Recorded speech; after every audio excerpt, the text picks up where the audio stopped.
Hey everyone, Andy Hunt here. Are you curious about what's going down in Music City, Brentwood, and Franklin here in Tennessee? Well, you are on the right channel. We've got some hot topics on the agenda today that you won't want to miss. So first up, the June Carter house is now under contract. Yes, that iconic piece of history. But what does this mean for local real estate? What does it mean for our market? Well, next we have a new mayor in Nashville, and you might be thinking, how much impact can a mayor have on a city, right? Well, stick around, I'll break that down for you and what you might need to know. And of course, let's talk some numbers. What's the latest pulse on the market here in Nashville, Brentwood, and Franklin? Are we up? Are we down? What should you be watching? So, and then last but not least, we're gonna get into the next Fed meeting coming up. That's actually happening tomorrow. We're diving in deep what it could mean for your real estate investment. So if you're finding this content entertaining and of value, do me a favor, hit that like button, subscribe to the channel, share the video with your friends, and don't forget to turn on those notifications so that you are alerted anytime and every time I am posting an update. So grab some coffee and let's get into it, because the next few minutes, we're gonna learn exactly what you need to know to navigate this real estate market and landscape like a pro. Okay, first up is the Smith Carter House, the Nashville sanctuary where June Carter Cash's legacy lives on. This place is pretty epic. So welcome to the Smith Carter House, an extraordinary estate nestled in Nashville suburbs of Madison. It exudes both history and charm. Originally, it was listed for $3.5 million for the asking price, but recently found a buyer, adjusted listing price of $1.8 million. It hasn't closed yet, but as soon as it does, I will let you know. But don't be fooled by the numbers. This place is priceless in terms of its historical and cultural significance. It is a gorgeous farmhouse with a beautiful story. Built in 1925, 4 beds, 3.5 baths, almost 3,100 square feet. 13 acres of land. It has been designated a historical site. The property is both modernized, beautiful, well-maintained. You'll find amenities like a swimming pool, a large barn fit for parties, and even a replica of the 12th hole at Augusta National Golf Club. Such a distinct property that it was listed on the National Register of Historic Places in 2018. It's pretty amazing. So country singer Carl Smith was the first place to buy the property in 1952 before tying the knot with legendary singer June Carter. After the couple divorced, June Carter continued to live there with her daughter Carlene. Her mother, iconic Maybelline Carter, also called this place home until she passed in 1978. The house didn't just shelter the family, it became an emblematic hub for the country music community. June Carter was a powerhouse in her own right, and this house was more than just a home to her. It was a muse. Would you believe she wrote the iconic song Ring of Fire within these walls? But the magic doesn't stop there. The house, particularly its music room, served as an unofficial jamming space for some of the biggest names in the music industry. From Johnny Cash, Patsy Cline, Elvis Presley, and Marty Stewart, and Andy Hunt. No, wait, I wasn't there. But in 1950s and 1960s, the Smith Carter House was a nucleus for creative activity. And June Carter never wanted to rest on her laurels, honed her craft as a musician, songwriter, and performing while living here. The property holds significant connection, not just to her, but to the Grand Ole Opry community as well, including then manager Jim Denny. In 1968, June moved out of the home to live with her third husband, Johnny Cash, at their Hendersonville house on Caudill Drive, and continued to be a musical icon for many years. So why does this matter? And why should you care about a seemingly ordinary farmhouse? Because it's not just a house, it's a piece of Nashville's soul. Owning the Smith Carter House isn't about acquiring real estate. It's about becoming a part of something much larger. It's a unique opportunity to connect with a slice of country music history while enjoying modern day amenities that make life not just easier, but more enjoyable. So in a nutshell, the Smith Carter House is more than just walls and windows. It's a living testament to an era, to a remarkable woman who helped shape the country music world. Now under contract, the next steward of this historic estate will hopefully honor it and maintain it, the culture's significance for generations to come.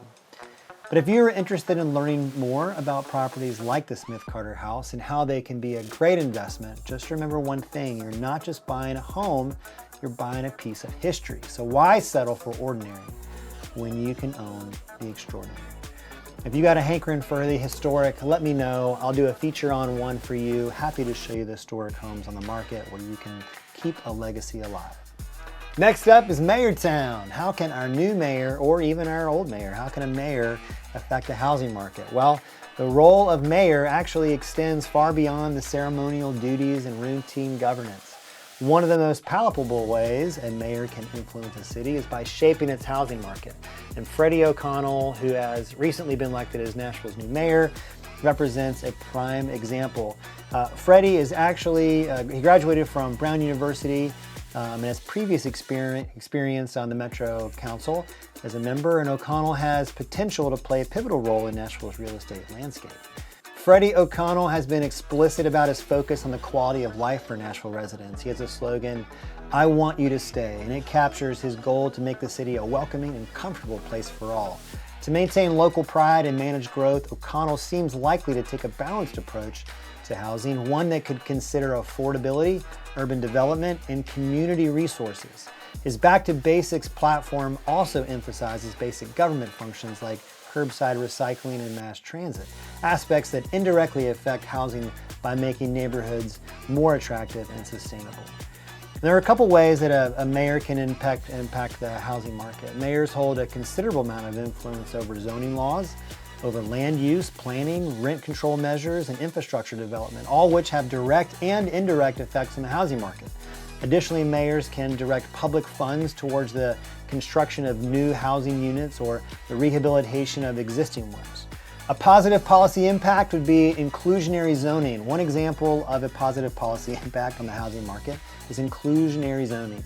This policy requires new residential developments to include a percentage of affordable housing units. So by doing so, it creates a diverse community and provides options for people from different economic backgrounds. Now, there are negative impacts, like an overzealous rent control. So on the flip side, stringent rent control measures can sometimes backfire. While meant to assist renters, overly restrictive rent controls can discourage investment in rental housing development. And this often leads to reduction in the quality and the quantity of available rental housing, ultimately pushing prices even higher. So what's next for Nashville? Well, given his progressive leanings, it wouldn't be surprising if Mayor O'Connell pursues policies that foster an inclusive housing market. His focus on improving quality of life and basic amenities also hints at a comprehensive approach to urban development, one that balances new projects with the preservation of existing communities. O'Connell's broad coalition of supporters is indicative of his pragmatic, inclusive, and forward-looking approach. As new mayor, he's bound to face challenges, but his optimism and focus on problem-solving position him well to make a real impact on Nashville's housing market. So I hope you got it. Hope you got it in you, Mayor O'Connell. So can a mayor really influence the housing market? Absolutely. Whether it's through direct policies like zoning and rent control or indirectly through quality of life improvements, a mayor holds significant sway. Nashville residents and stakeholders in the housing market should keep a keen eye on Mayor Freddie O'Connell's upcoming initiatives. His administration could offer a masterclass in how to handle the complex, often sensitive issues, housing in a growing city. In the spirit of helping my clients and friends navigate the real estate landscape, it's crucial to understand these civic dynamics. The more aware you are of policies that shape your community, the better equipped you'll be to make an informed housing decision. Okay, so now it's time to get into some market updates. We're going to be looking at Nashville and then Brentwood and then the Franklin area. So first up is Nashville. Average sales price is sitting at $767,550. That's actually down 9% from last month, but don't panic, it's up 6% from last year. So see, the market has its ups and downs, so if you're looking to invest or buy, don't let the monthly drop freak you out. As I've said before, long-term growth is where it's at. Median sales price is $554. It's a 4% drop month over month, but a modest 1% increase year over year. Sales volume, big news, it's at 579 units, which is up 16% from last month and even a 1% hike from last year. And this tells me that the Nashville market is buzzing. Inventory is holding steady at 2,307 units with month supply at 3.38, which is down 13% from last month, but up 25% from last year. And that 3.38 is still very much a seller's market, but as we've talked previously, buyers still do have a lot of power when it comes to negotiating for closing costs or repair or interest rate buy down. So any questions, just let me know. All right, so next we're going to look at Brentwood. And again, these numbers are for Brentwood, Williamson County, not Brentwood, Davidson County. Just two different worlds there. Average sales price in Brentwood is 1.536. And yeah, it took a little bit of a dip, 4% from last month, but it's still 3% better than last year. The median is going to be a cool 1.276 million, which is no change from last month, but up 5% year over year. So the market is pretty balanced. Sales volume is at 47 units, and while that's down 20% from last month and 60% from last year, you got to remember it's quality over quantity. So right now, inventory is at 289 units, which is a minor 2% drop from last month, but up 23% from last year. Months of supply, we're sitting at 4.91, and it's rising. So if you're a buyer, the ball might be inching into your court. Remember, we talk about how a balanced market is 6 months of inventory. So if it takes 6 months for all the homes to move into the market and sell and close, that is a balanced market. So keep that in mind. Next up, we've got Franklin. Average sales price is a whopping 1.158 million, which is up 9% month over month and 19% year over year. That's a hot market, my friends. Median sales price is $903,911. Bring this one to a Porsche 911. It's a sweet looking vehicle. It's down 5% from last month, but still up 4% from last year. Sales volume, healthy 170 units, which is a 16% hike from last month and 8% from last year. Inventory is a bit tight at 682 units, and the months of supply is just 2.66. That is trending downward. So if you're a seller, you have to put your best foot forward. We want to make sure we go above and beyond to get the most ROI when we sell. And as always, I'm happy to discuss how our team gets the job done. So let's talk interest rates. So much of this supply and demand issue we are having is to interest rates in the current state of our economy. Rates are currently at 7.29 on the average at this time of this update, and rates haven't been this high on average since 2000. So will rates lower as we approach a presidential election? Will rates increase as the Fed keeps taking crazy pills? What? So let's discuss the when and the what of the Fed's decision and their impact on Nashville real estate and beyond. So investor anxiety is real, and it's reaching a peak as we all wonder, when's the next Federal Reserve meeting and why the fuss? Well, it's not just idle curiosity. We're grappling with the most aggressive rate hikes since the Carter and Reagan eras, leaving everyone from Wall Street aficionados to your typical Nashville home buyer feeling a bit uneasy. And so let's rewind a bit. In July, the Federal Open Market Committee, or FOMC, the Fed's rate setting arm, they boosted interest rates by 0.25%. And while not entirely unexpected, it signaled a shift from what was coined super hawkish pause in their previous rendezvous. But the eyebrow raiser is the Federal Reserve Chair Jerome Powell hinted at future tightening measures, echoing the sentiment in the subsequent conference in Jackson Hole, Wyoming. So there's a domino effect that happens here.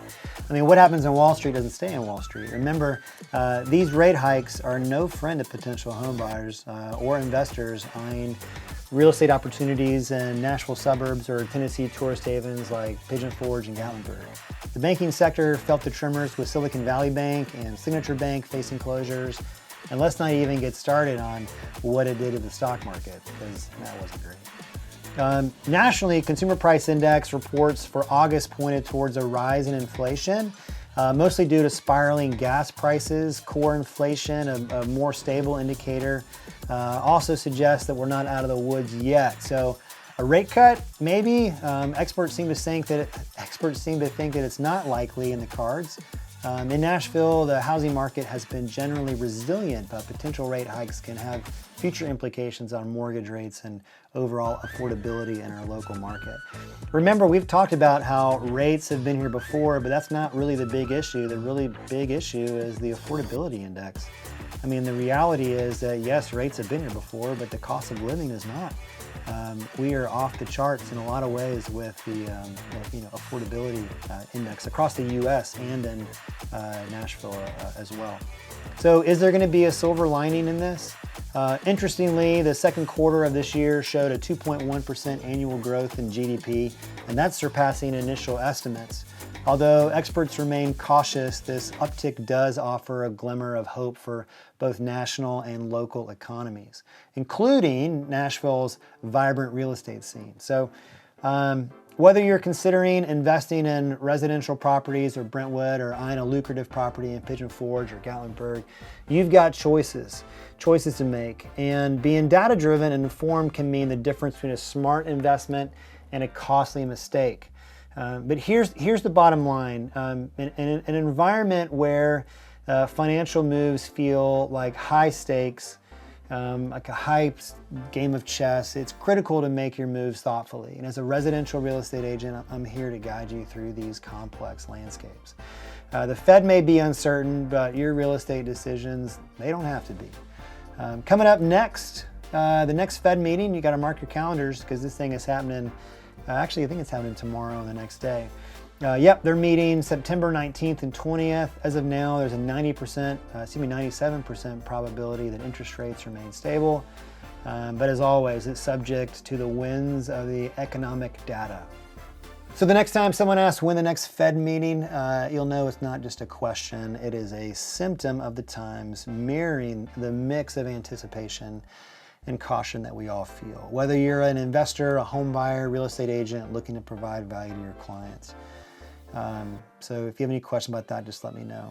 The reality is, guys, we have covered a lot today, haven't we? From iconic June Carter's house to our new Nashville mayor and the impact on the city, the latest market updates in Brentwood and Nashville and Franklin, and of course we kind of talked a little bit about the upcoming Fed meeting. I think it's interesting to note that that no one thought the rates would get above 4 or 5% by the end of 2022, and they did. So really no one has a crystal ball, and the Fed is driving the ship, and we'll see where they land. You know, a lot of folks think that the rates will come down before the next presidential election, but that's still far off in our future. So plenty of time for the rates still to go up a little bit in order for them to come back down a little bit. So we'll see what happens. Your time is valuable, and I truly appreciate you spending some time of it here with me today. It is a busy world out there, and the fact that you stuck around means a lot. I am very grateful. If you found this content valuable and entertaining, and you'd like to see more, I'd be honored if you could hit that like button and subscribe to the channel. Don't keep all this good stuff to yourself. Share this video with friends and family and turn on those notifications so you're the first to know when we drop new content. I am here to provide you with the best information possible, and I couldn't do it without your help and support. So thank you so much for being here, and I'll see you in the next update.